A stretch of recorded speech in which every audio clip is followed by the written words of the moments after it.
Hey, I'm Kraig Smyth, MyBizGuide wellness workshop we're doing here this evening. And this this simple little check sheet here was making its way around Facebook. And so I thought it would be a good thing to take a few minutes and talk about these terms, and I'll share what they mean to me. And I'm sure other people have different different ideas of what it means to them, and some of these terms might be really familiar to people, and some might be completely unfamiliar to people.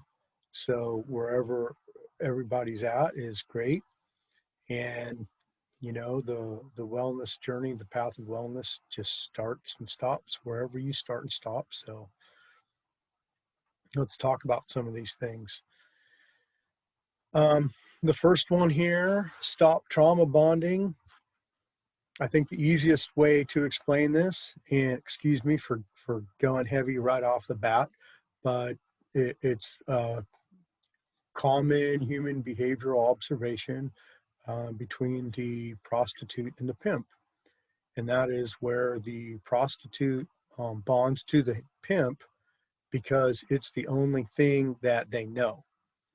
So even though it's not, and let's just say in most cases, it's probably not the best of situations. And let's just say, for example, on many of these documented observations that the pimp is abusive, taking all the money, basically not being a very nice person towards the prostitute, but at the same time, it's the only consistent that the prostitute knows. Now, never mind that the consistent is there because um, the pimp is commoditizing the prostitute, and we can talk about commoditizing relationships another time, but maybe back burner that conversation because it does have a lot to do with life and trauma bonding and disengaged from linear mindset and contemporary society. But when people have trauma, the first thing is that it's consistency, and scarcity mindset is always looking for consistency. Well, consistency in its pure form is non-existent in reality. So that's a little bit of a challenge there. But when we're not comfortable with ourselves and people aren't growing, then they look for that external consistency. The closest thing to internal consistency, I say, is actually confidence, and that confidence from growing, that confidence and that what's the other term I'm looking for? Confidence and contentment that we get from growing, because we know that once we're actually addressing ourselves and our real wellness needs, our personal development, our growth, those sort of things, once we actually start addressing that, we get that feeling of contentment. And then when things start working out, simply because we've started working on ourselves, then we get that confidence. And then after that, everything starts to work out, and we just need to stick to it and let the universe work with us, and let nature's healing take over, and we build our own foundations. So trauma bonding is stopping the process, stopping that negative cycle of connecting to negative things simply for their consistency, right? Or because it's the only thing that we know, or we're familiar with. there's many models of this in nature. Actually, nature is the model for this. Everything has habitat. Fish have habitat, elk have habitat, birds have habitat. Everything has habitat. And if you know me, I draw a lot of parallels to nature because that's what we're supposed to do.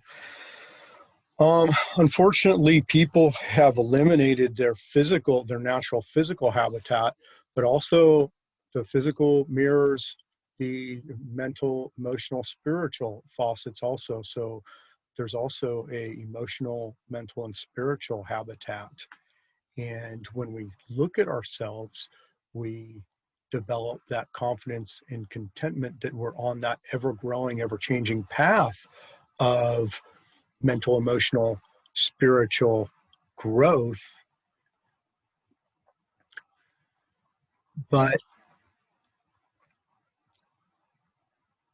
when we don't do that and we're looking for consistencies in those areas as opposed to naturally changing growth, then that's that's part to that trauma. So another part to know, okay, great, identifying trauma bonding. Okay, now great, you have to identify it first of all, and make our trauma personal. That's another tip that someone gave me.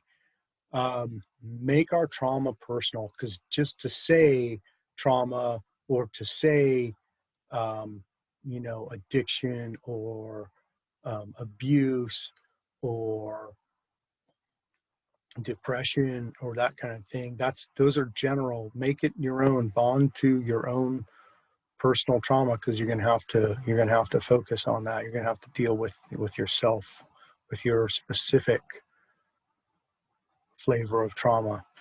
So identifying trauma, then how to resist the trauma bonding. Okay, and then here's the good part is everybody that's been through addiction is going to actually start having an easier time now, because you're going to use the same skills that you use to quit drugs, alcohol, sex, food, whatever other physical addictions, to stop that trauma bonding, to stop that emotional addiction, right? See where that's going? When you first feel that tinge, remember when we were addicts and you had to really, really watch out the positions that we were in, and we have to watch for that little tiny bit of anxious feeling that we had to watch out for, and we knew that then we were going to get ourselves in a position where we were going to drink or use again. We need to use that same skill set and treat the trauma bonding as the same way, because it's the same thing. It's an addiction, just like the trauma bonding is a predominantly an emotional addiction. Of course, there's no true separation between any of the mental, physical, emotional, spiritual faucets, but I'm going to say primarily an emotional addiction is where the drugs and alcohol, although STEM is primarily a mental addiction, it's manifested in a physical form.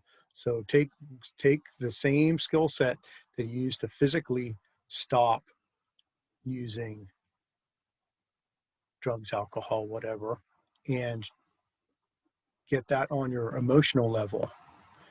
And of course, we're all embracing spiritual and mental along the way. Contemporary society is defaulted so back to physical, and the mental, emotional, spiritual, whenever we get chance to bond with those things along the way in a naturally flowing course, then we do them. So to stop trauma bonding, that's another addiction, and we're going to run into lots of addictions in our wellness. But those of you that have that have successfully navigated the path of addiction, you already have these skill sets. You have done this before. You can do this again. So there's your confidence. Trust me, it works if you work it right. Honor your boundaries. Let's go into the next one here. So that's a good segue to honor your boundaries. Well, um, setting the boundaries for ourselves, first of all, because it all flows out from within. Let's work on our own boundaries.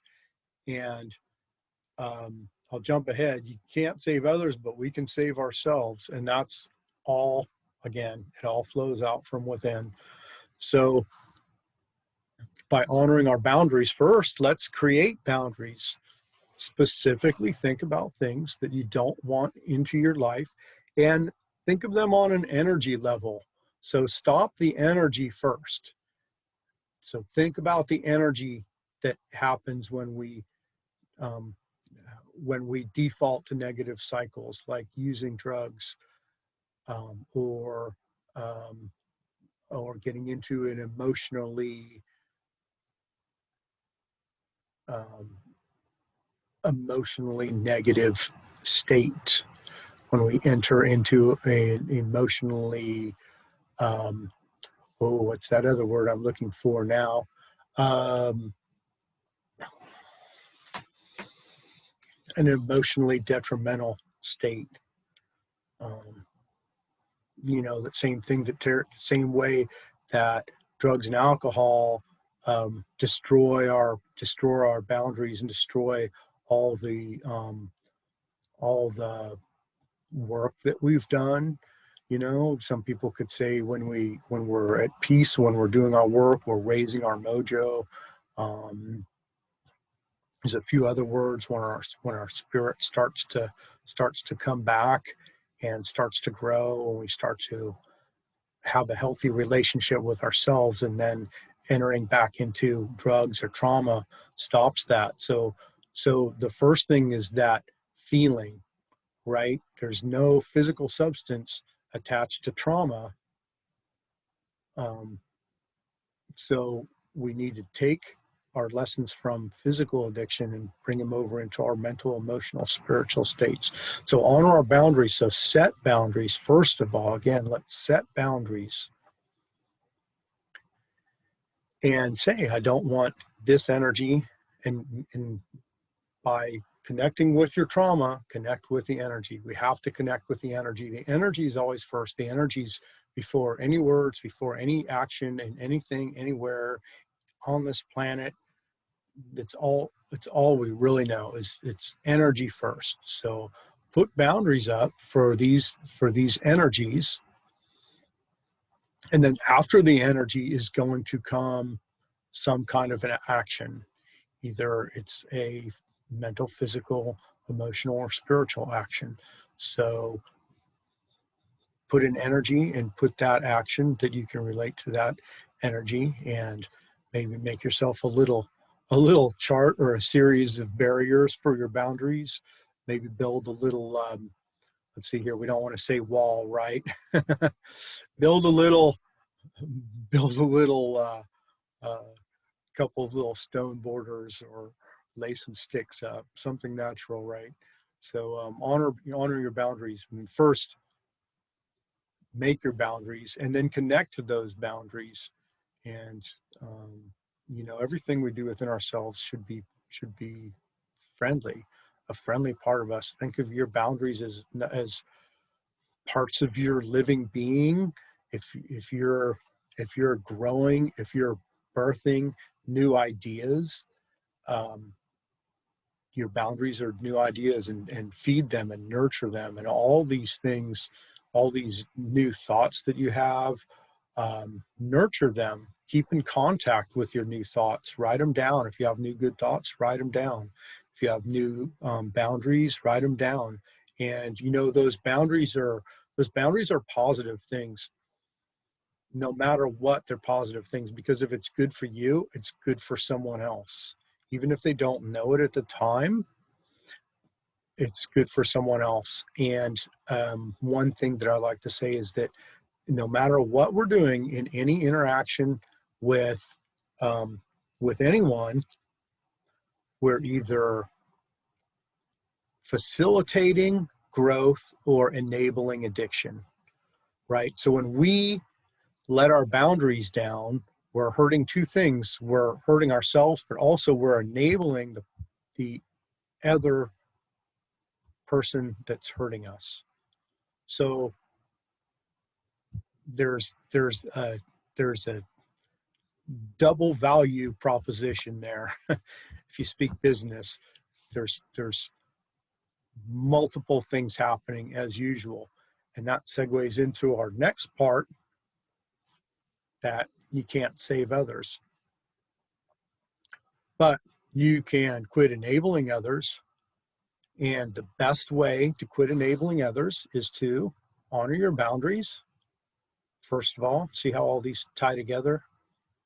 Honor your boundaries, quit enabling others. All right, you can do a lot for yourself. And again, the big over narrative is that it all flows out from within. Another type of addiction is the savior addiction, and that whole saving thing, saving other people. That's a really good drug to hide behind. That's a really good way for people that need to work on their own things to hide behind. And because no one's going to call you out for trying to just work on other people. Well, I am. You can't spend more time on others than you spend on yourself, because it all flows out from within. You literally, the way things work, the way humans work on this planet, you have to be overflowing. And there's many layers to that, but you as a whole need to be overflowing. You need to get yourself overflowing in order to help raise others up. So, and consistently, really, and steadily. And when you start overflowing, when you do that, you always have to honor your boundaries. So if you built a few rock walls around you, and you're the spring here, you're the water flowing out from the ground, you have to overflow your boundaries and make sure that there's nothing trying to jump over your boundaries, coming upstream into your boundaries. If you can do some envisioning work there, and that's a good one. There's lots of good meditations about being water. Bruce Lee said, "Be water," and there's lots of lessons there. So maybe we can table that and talk about it another time. So you can't save others. That is a byproduct, a naturally occurring byproduct of you working on yourself, is that you will naturally be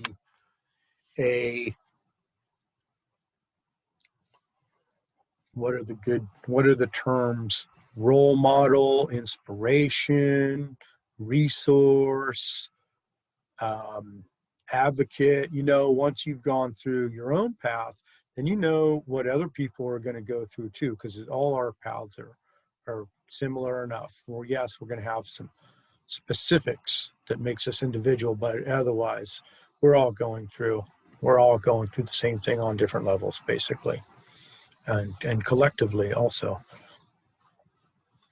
So realize you can't save others, and of course directly attached to that is refusing to do their emotional work. So that's your boundary, that's your saving others, that's your trauma bonding. See how all these things flow together?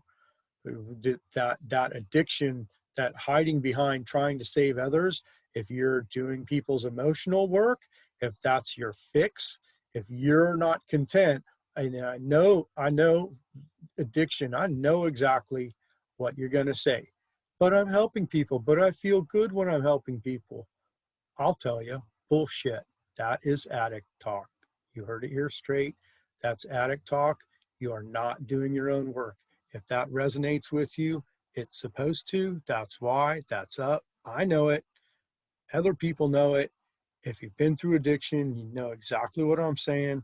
So let's just, you know, let's just, as they say, call a spade there. Um, Refusing to do other people's emotional work. Um, you know, you can point the way a little bit without enabling, right? Enabling, are you enabling others when you're trying to help them? I know this. We know, we speak addiction fluently here. So um, that's what's up there. Welcome. Welcome to my BizGuide Wellness Workshop. No bullshit here. We know what addiction is, and I understand, but it's not okay. So we're using these tools to get off of addiction. Stop trauma bonding. You're not bonding with your trauma, you're bonding with someone else's trauma. That doesn't count. We know this conversation. All right. And there you go again. Stop seeking external validation, right? Addiction, because everyone's trying to help everybody else, but they're not, because they are enabling others by doing their emotional work. They're trying to save others instead of growing themselves and overflowing. They're not honoring their own boundaries, because when they enable others, they, of course, trespass on us. Because why? Because we didn't hold up our boundaries. See how that works? Whoops, pardon the interruption there. Hopefully that didn't show up. Anyway, stop seeking external validation. When you grow yourself, people will recognize it, and you will not have to seek internal validation, external validation. You will, one, you will feel your internal confidence grow without any external validation. That's the big goal. That's where you should head, is seek that internal confidence that will happen from growing yourself and working on your trauma and working on your wellness and growing your wellness. And now that I yelled at you a little bit, it's about growing wellness. All right. So it's a positive. It's not stopping. It is stopping. And it's stopping, but it's also filling that void with wellness. It's filling that void with eating right, exercise, um, and then, yeah, stopping the negative thoughts, stopping yourself from trauma bonding. So stop seeking external validation. When you grow, things will happen. You'll get that good feeling from people. You'll know, I guarantee you will know when you are on the right path, and you won't even care about validation, because you'll have it. You'll have it many times over in many different ways. It's not going to be a scarce thing. Also, scarcity mindset. Remember when we first started talking about that? Watch out for scarcity mindset. Put that on your boundaries, honor your boundaries, build a boundary for scarcity mindset. When you first feel that little bit of anxiousness happening, that's scarcity mindset. Now, I'll give you a couple of what they call pro tips here. Money, government, and time are all constructs of addiction. So anytime that your brain is going towards those things for a solution, then you just lost your boundaries, because money, government, and time.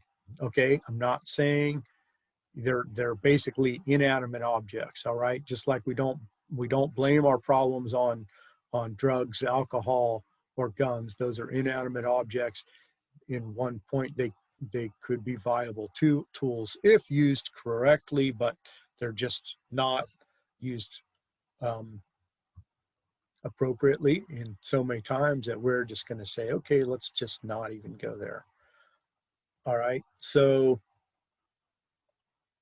um, that addiction, watch for that addiction. Watch for that need to stop seeking external validation. And then after you do those things and you set your boundaries and you watch for that anxious moment and all the things in contemporary society that are trespassing on your true boundaries that are connected to nature, your boundaries should always be keeping you and nature at close quarters first, and you and your natural path and your wellness. Nature heals. Don't step away from nature or you're lost instantly. That's a huge problem with contemporary society is that energy disconnecting us from nature.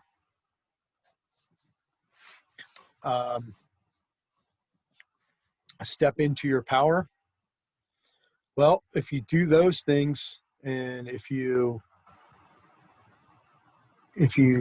do all these, stop trauma bonding, honor your boundaries, realize you can't save others, refuse to do their emotional work, stop seeking external validation, you're going to free up yourself. And once you start to get these things managed and start paying attention, the first thing is you just have to pay attention. It's really simple. Be nice to yourself, but be intentional and be focused, and, you know, go slow. These are not overnight things. These are things that are going to be, you are going to become these things, be these things. Remember Bruce Lee, be water, be this flow, be this flow that goes around all the negativity, be the flow that sees the negativity in life and goes around it. That's just a rock and you're water, and eventually you'll wear that rock down and it will not be a problem. And in fact, those rocks create current, and you know, the challenge of life and death facilitates life, and all these emotional challenges are here for a reason. Everything's here for a reason because we're on the planet and everything in the planet works. You just have to figure out what it's wanting you to do. So when you start growing through these things, your flow will you'll grow, and you'll realize your growth, just like the growth you got from addiction, and now you're using the skills that you learned from your path in addiction to build new boundaries, right? You've got away from that addiction now, and we're going to refocus on that trauma. And now, since we've been away from our addictions for so long, we can look back on it and say, oh, wow, I really, I got some skill sets that are going to help me start looking at some other areas of addiction. Lessons from addiction, that's another thing that we'll talk about on some upcoming workshops. You know, the biggest challenges create the biggest growth.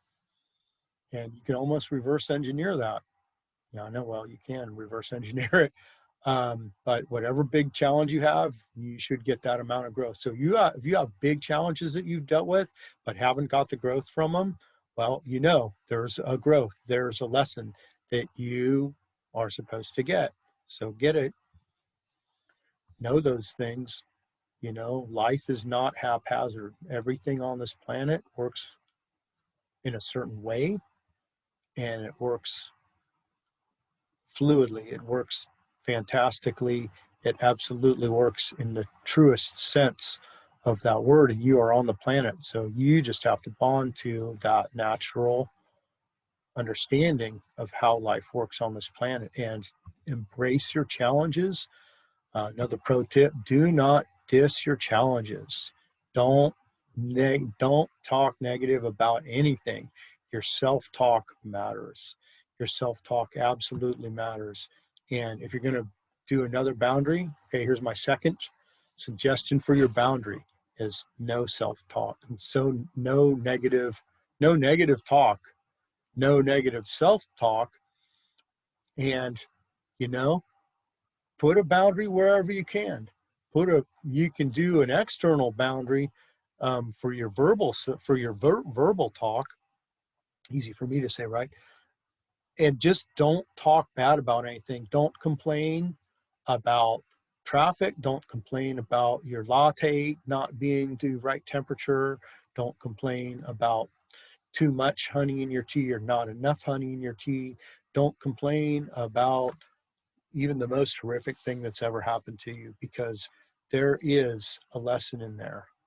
That's how life works. You might not be able to embrace that right now, and that's okay, because take let it it'll happen when it happens, in its own time, not clock time, right? Our wellness has nothing to do with clock time. It is a personal journey. So once you do these things, you will start to step into your power. So stepping into your power, I would say, is a result of a naturally occurring result of your wellness journey. And it is that's your confidence and your contentment. It is a foundation for your power. So there's been a MyBizGuide Wellness Workshop. I am and will be your host, Kraig Smyth. Just thought I would discuss some of these things. And again, feel free to definitely explore them yourself. And I much respect, much love and respect to everybody on their wellness journey. You know, it works if you work it. And it is very, it makes sense. All your wellness things make sense. Nature makes sense. Align with nature. And you will grow exponentially once you are nice to yourself and care about yourself the way that you may care about others.